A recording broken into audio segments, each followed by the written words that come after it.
Our speaker this morning is our own Peter Racine.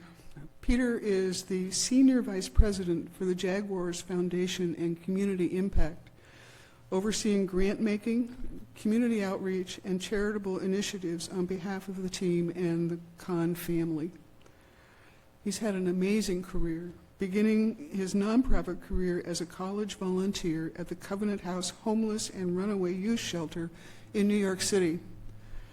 He went on from there to help begin Covenant House shelters in Houston, Texas, Toronto, Canada, and Tegucigalpa, Honduras. Peter was featured on Dateline NBC for his work with glue addicts, and in Time magazine for work on behalf of minors exploited by prostitution rings. His work in child abuse prevention in Northeast Florida was recognized by former Governor Lawton Chiles. Peter joined UUCJ in 2000 and has served as president and on various committees, including covenant groups, religious services, covenant committee, and stewardship campaigns. He received his BA at Rutgers University in New Jersey and his MTS, Master's in Theological Studies, at Catholic Theological Union in Chicago. And he and his spouse Kelly reside on the west side of Jacksonville. So welcome, Peter, this morning. Thank you.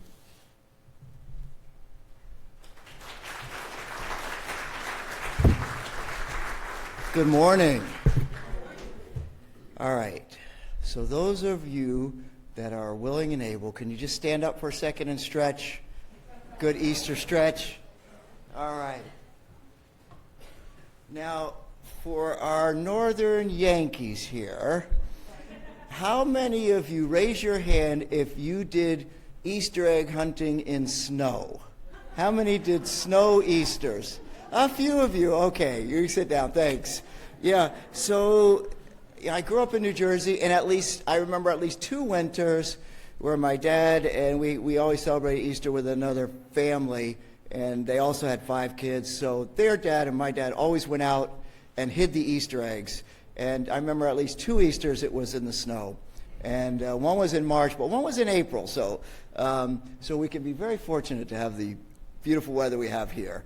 And then I also remember usually at some point in the spring, because they would tape money on the outside of the eggs, like quarters and nickels and dimes, which was significant a long time ago, believe me. And So at any rate, there would always be invariably a spring where I would be mowing the lawn, and I would hear zing, and say, great, there's got to be a quarter somewhere. I just hit an Easter egg that we didn't find.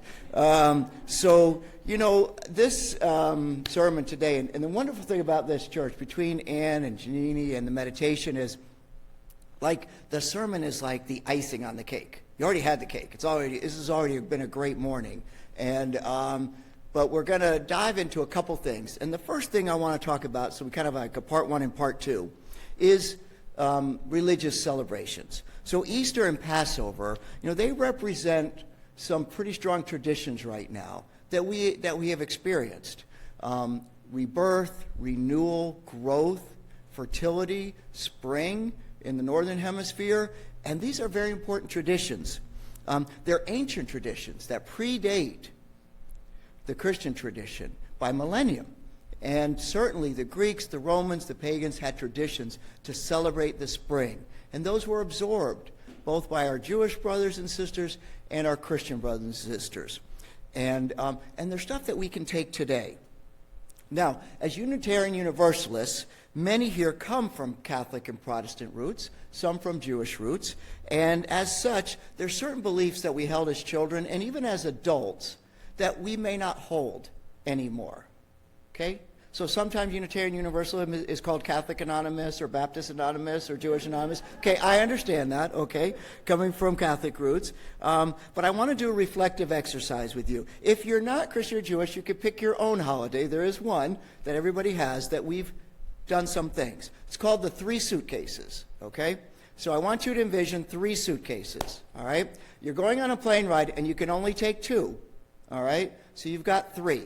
That first suitcase is the stuff that in your spiritual development, you don't want to take with you anymore. they're traditions or beliefs that you just don't believe anymore. So, for example, if I raised hands and I said, how many of you guys believe that you were born with original sin? Probably not a lot of you in the room, right? But that might have been a tradition that you were born. Did Jesus physically raise from the dead? Maybe somebody might think differently about that today, right?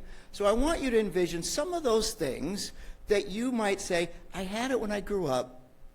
And again, they were things that were inculcated in us with our parents, ministers, teachers, and perhaps with the best intentions to help us. But they're things that we're willing to let go. So can you think of a couple of those? Okay? We're going to put those in that suitcase, okay?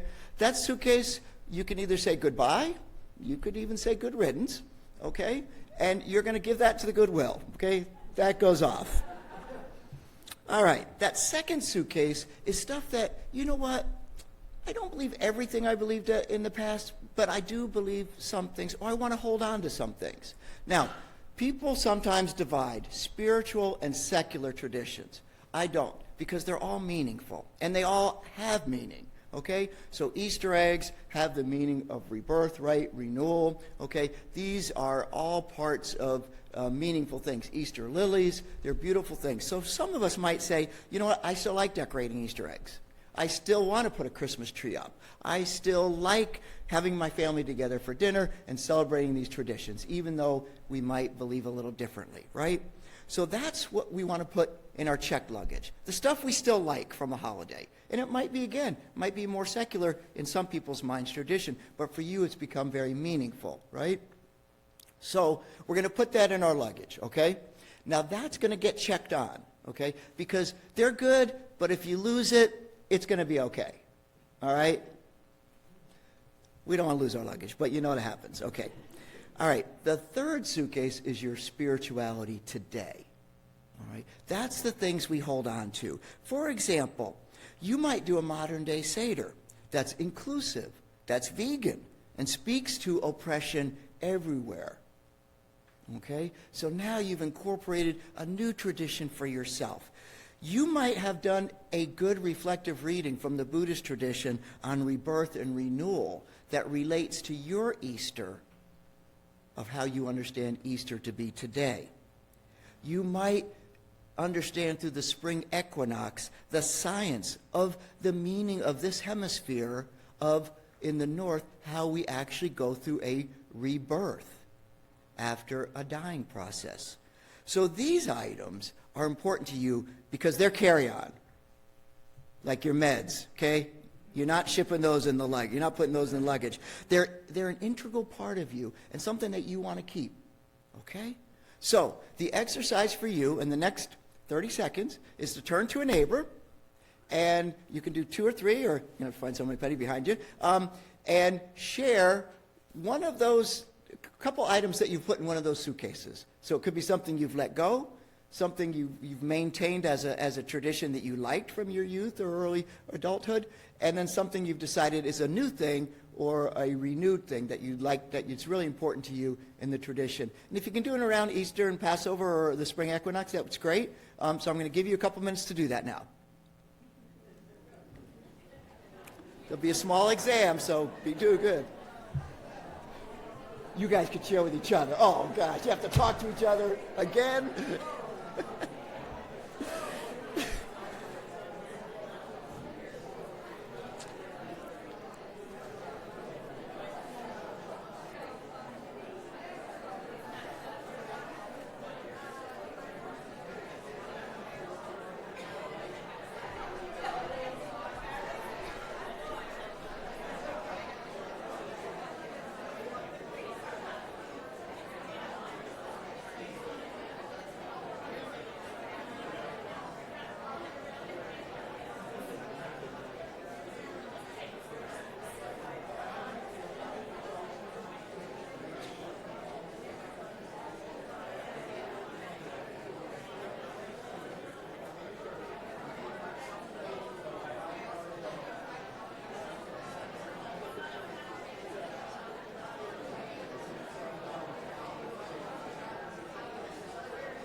All righty, everyone. So, we've got our suitcases shipped off, packed, and held on, right? And that's really in terms of what we as Unitarian Universalists need to do. Be reflective, be aware of the holidays, be aware that, you know, our family members and friends celebrate it differently, but there's meaning in all of that celebration, and it's meaning for us. And then there's some things we just have to say no to, that we just don't believe that anymore.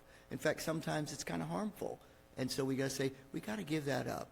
And to be able to be honest and with family members and friends is not always easy as well, that process. The theme for our month of April with our sermons is wholeness. And so today I want to explore with you for the next few minutes the concept of wholeness as a product or a result of awareness. Being aware helps us to become whole. And awareness is that process that we use to interpret information. We get a lot of information every day, and we need to be aware as we interpret that information, because the foundation of awareness is knowledge. For example, when we see the flowering trees in bloom, that makes us aware that we are in the season of spring. That's aware that this is a time of renewal, of rebirth and growth. It's also a connection to the sun, whose warmth brings a season of change as we enter spring in the northern hemisphere. And finally, it brings us a connection to transcendent. So it helps us to become aware that the universe, or the divine, however we call it, is connecting us all together in a continual process of dying, rebirth, and growth. So knowledge is the foundation for awareness. Awareness is the process we use to interpret the knowledge, and wholeness is the end result. Got it? Knowledge. See, I sleep during choir practice, and Rob gets mad at me, so he has the right to do it during the sermon. Knowledge is the foundation for awareness. Awareness is the process that we use to interpret knowledge, and wholeness is the end result. Okay? All right, I'm done. No, Katie told me I had to speak for 15 minutes, so I got to go ahead and do it. Okay, so today I want to talk about knowledge, okay? Now, you would think that knowledge is straightforward. Often we know it's not, okay? Fake news is the new catchword, right? And a catchphrase that we know that many people have absolutely no interest in knowing what is actually true. Correct? In fact, they want only the information, if blatantly false, that aligns with their particular set of values, okay? And so that's something that we confront, okay, as a society. Aristotle said, the more you know that you don't know. And Lao Tzu said, to know that you do not know is the best. To think you know when you do not is a disease. Recognizing this disease as a disease is to be free of it. So there are known knowns, K-N-O-W-N, known knowns, is a phrase from a response that former U.S. Secretary of Defense Donald Rumsfeld gave to a question at the U.S. Department of Defense news briefing on February 12, 2002, about the lack of evidence linking the government of Iraq with the supply of weapons of mass destruction of terrorist groups. Rumsfeld stated, reports that say that something hasn't happened are always interesting to me because, as we know, there are known knowns. Those are the things that we know we know. We also know that there are known unknowns. That is to say, we know there are some things that we don't know. But there are also unknown unknowns. The ones that we don't know, we don't know. And if one looks throughout the history of our country and other free countries, it's the latter category that tend to be the difficult ones. And that's what Rumsfeld was saying about weapons of mass destruction. It was the unknown unknown. right? That statement became the subject of much commentary, including a documentary by Academy Award-winning film director Errol Morris, and Rumsfeld even named his autobiography Known and Unknown, a memoir. Well, the underlying source of Rumsfeld quote comes from an exercise that's done in the military and elsewhere called the Johari window. It's a technique that helps people understand better their relationship with themselves and others. It helps them to understand what they know about themselves and what other people know about them. It was created by psychologists Joseph Luft and Harrington Ingman in 1955. Now, the Johari box shows what is common knowledge about ourselves. It also says what other people know, but we don't know, we're not aware of about ourselves. And it talks about what we know about ourselves, but we don't necessarily want to share with others. And then the fourth box is stuff that neither we or others are aware about ourselves. It's that shadow box. And sometimes it's the blind box. Now, psychoanalytical philosopher Zalav Zelzik said that beyond these three categories is a fourth, the unknown known. That which we intentionally refuse to acknowledge that we know. And fake news is part of this whole thing right now. People know things. If you saw in the news, the press person for the president admitted she made something up. She knew it wasn't true. Right? So we see that happening.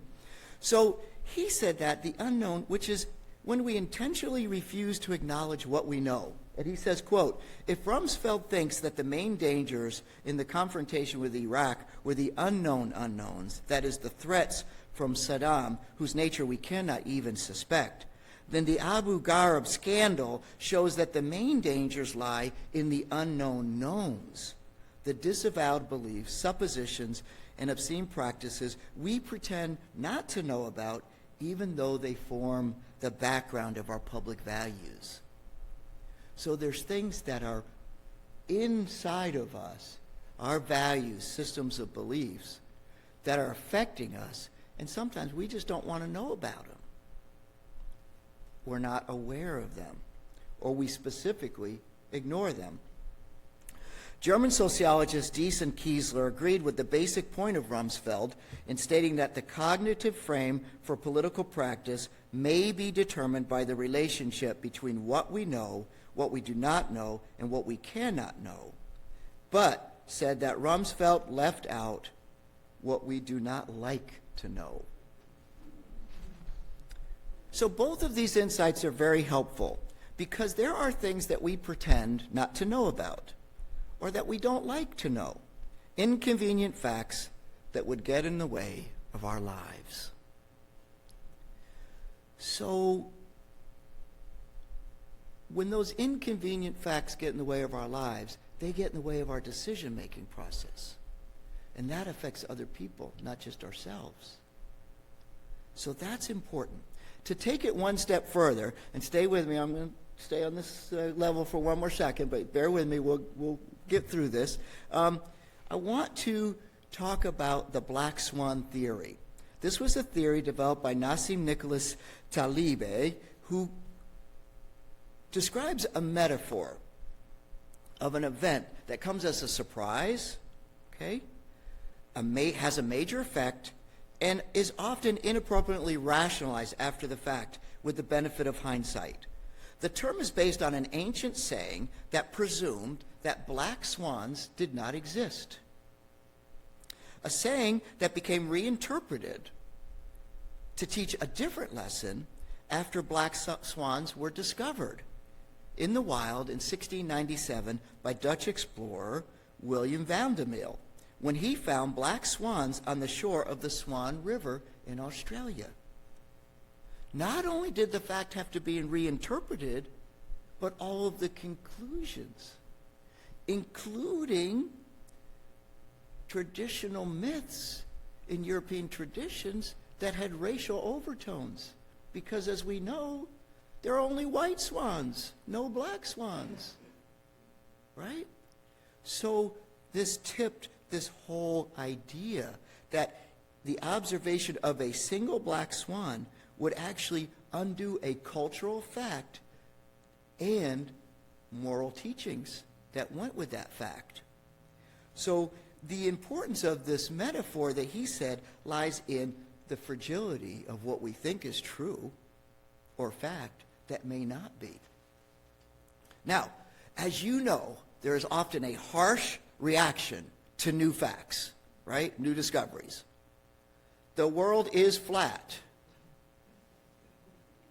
Or you're going to be tortured or killed, right?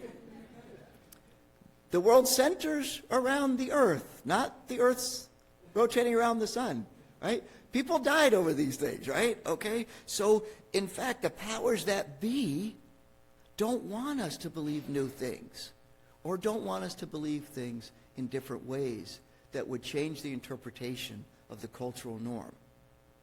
Now, what does this mean for us as Unitarian Universalists? Based on the Johari window and what Rumsfeld said and the commentary, what I would like to present to you is the UU version, okay, of the Johari window.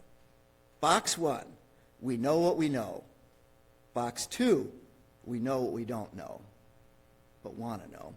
Box 3, we think we know something, but it's actually false or partially false. And then box 4, we don't know some things that we don't know. I'm going to go over each one.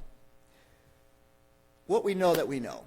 That sounds like an easy one. It's pretty self-awareness. Okay, so as Unitarian Universalists, as Penny mentioned at the beginning, we are not a creedal or dogmatic faith. In other words, the important thing is you come in with your faith and your spirituality, and you leave with your faith and spirituality. We hope you grow in it. We hope it develops, but it doesn't belong to the church. It belongs to you. It's very powerful. There's not a set of beliefs that everybody has to list and check off or ignore some of them that they don't believe, all right, so they can stay in the community. Okay, that's something that we know. We also know that we have 7 principles, which include the respect for others and a free and independent search for truth. Okay? Those are things that we know as Unitarian are important to us because they inspire and guide our spiritual growth, right? They keep us on a plan. They're things we need to know about ourselves and our church that are important to us. Then there's that question, we know what we don't know. In other words, we actually can think, you know what? If I am going to go on in my career, I need to get further education. Okay? I know I need that. I don't have all the information. Okay? If I'm going to be an engineer, I've got to go to engineering school. If I'm going to be a nurse, I need to go to nursing school. Those are things we need to know. I've taught the UU 101 class a few times, and the members come because they say, yes, I joined because I came here as a like-minded community, but I didn't understand our tradition. I didn't know that it goes back millennial. I didn't know that the heretic or heretical tradition of questioning authority goes back 2,000 years, even more in our history, and those are our roots. So that's important things that we want to know as Unitarian. Okay, now these last boxes are a little bit more difficult. So box 3, what we think we know that is actually false or partially false. Box 3 is particularly relevant at this time in our congregation. Now, I've shared this story with some of you. When I was younger, and believe me, not much to do in Jersey, okay, so don't make fun of me, okay? When we were younger, my mom and dad would take us to Newark Airport. We'd go to the park of the topping deck, and we'd watch the planes land and take off, all right? This was very cool when you were young, okay? Just want to let you know. Okay. Now, my sister one time was 5 at the time, and we're on the top of the parking deck. A plane goes off, and my dad, by accident, steps on my mom's foot. And my mom goes, ouch. Well, my sister looked up and said, Daddy, the plane ran over Mommy's foot. Now, I will tell you, no matter how much we told my sister that the plane did not run over Mommy's foot and that it was Daddy, that was it. The plane ran over Mommy's foot. She said, ouch, and she's okay. But that was her story. She was sticking to it. Now, did the plane run over Mommy's foot? No. Fake news? I don't know about that. But it was her belief, Okay, that was her truth. Now, those of us that have been in the congregation over these past few months have been acutely aware that we had received information that turned out to be different from what was first thought, or wasn't complete, or was in conflict with other information that we were concurrently hearing. Didn't make it easy for us. We were trying to negotiate things as individuals and as a community with changes going on here, and that's not easy.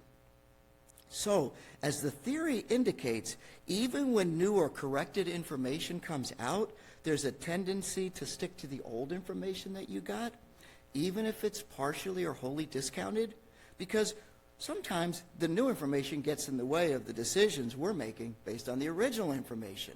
That doesn't make it easy. And you know, it's not unusual, this type of occurrence in any type of organization or group setting. It actually happens often.